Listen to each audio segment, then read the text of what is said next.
लाला खबर बड़ी पक्की है। वीडियो पूरी देखकर जाना। वैसे भी आजकल जिस तरीके का माहौल चल रहा है ना, वहाँ ऐसी अच्छी काम की और संविधान की बात करने वाली खबरें सुनने को मिलती ही कहाँ है भाई। आज हम बात कर रहे हैं इलाहाबाद हाई कोर्ट के एक ऐसे ऐतिहासिक फैसले की जिसने पूरे देश के संविधान, नागरिकों के हक और कानून की ताकत को एक बार फिर से साफ कर दिया। मामला यूपी का है, जहां दो सगी बहनों ने अपना धर्म बदला, लेकिन उनके साथ क्या हुआ, उनके घर वालों ने क्या किया और इलाहाबाद हाई कोर्ट ने यूपी पुलिस और उनके पिता पर 25 लाख का फाइन क्यों ठोक दिया। आज इस पूरी खबर की एक एक डिटेल्स आसान भाषा में समझेंगे। कहानी शुरू होती है यूपी से। यहाँ दो सगी बहनें हैं, अंशु भाटिया और दिया भाटिया। दोनों बहनों ने अपनी मर्जी, अपनी आस्था और आत्मिक शांति के लिए बिना किसी दबाव के इस्लाम कबूल किया।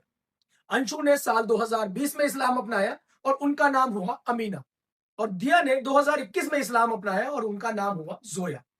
दोनों बहनें बालिग हैं, मतलब एडल्ट हैं, अपने फैसले खुद लेने के काबिल हैं।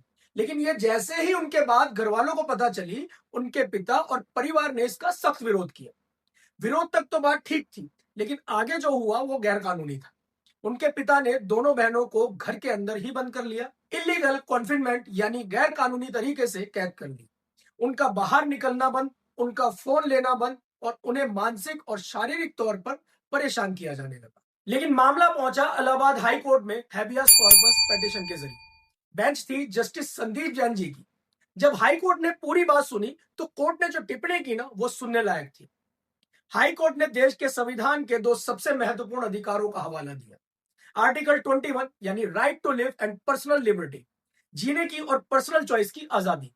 आर्टिकल 25 यानी फ्रीडम ऑफ रिलीजन, किसी भी धर्म को मानने या अपनाने की आजादी। हाई कोर्ट ने सख्त लहजे में कहा कि जब कोई नागरिक बालिग यानी कि एडल्ट हो जाता है, तो उसे अपना धर्म, अपनी रहने की जगह और अपना जीवन साथी चुनने की पूरी आजादी है, और ये आजादी हमारे को हमारा संविधान देता है।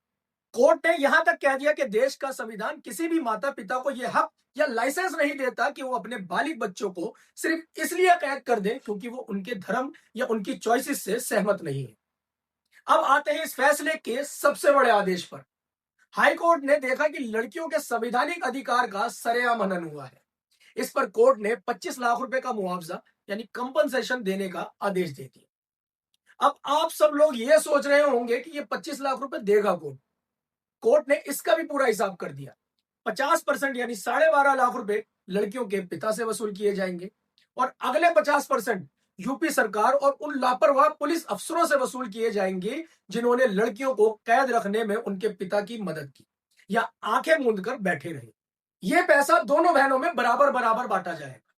इसके साथ ही कोर्ट ने पिता को स्ट्रिक्ट ऑर्डर दिए हैं कि 7 दिन के अंदर लड़कियों के पासपोर्ट, बैंक पासबुक और एजुकेशनल सर्टिफिकेट्स और पर्सनल बिलोंगिंग्स वापस किए जाए, और पुलिस को सख्त निर्देश दिया कि दोनों बहनों को पूरी सुरक्षा दी जाए।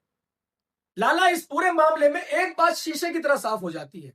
अगर देश में कानून और संविधान बिना किसी भेदभाव, बिना किसी पॉलिटिकल प्रेशर और बिना किसी धर्म के चश्मे से चलने दिया जाए, तो गलत करने वाले के साथ ही गलत होगा, फिर चाहे सामने कोई भी हो। असली सबका साथ, सबका विकास तभी होता है जब कानून सबको अलग अलग लाठी से ना हाके, बल्कि हर नागरिक को, चाहे वो किसी भी धर्म या बैकग्राउंड से हो, उसके संवैधानिक अधिकार की गारंटी दे। अगर कानून कानून की तरह काम करेगा तो हर आम इंसान सेफ फील करेगा। इलाहाबाद हाई कोर्ट के इस ऐतिहासिक और लैंडमार्क फैसले पर आप लोगों की क्या राय है, मुझे कमेंट बॉक्स में लिखकर जरूर बताएं। और इस वीडियो को ज्यादा से ज्यादा लोगों तक शेयर कर दें, क्योंकि जैसे मैंने शुरू में कहा था कि ऐसी सच्ची और ईमानदारी और कानून की बात करने वाली खबरें आजकल मिलती कहां है। मेन स्ट्रीम मीडिया तो इससे कोसों दूर है। वीडियो अच्छी लगे तो लाइक करें, चैनल को सब्सक्राइब करें। मिलते हैं अगली वीडियो में। जय हिंद।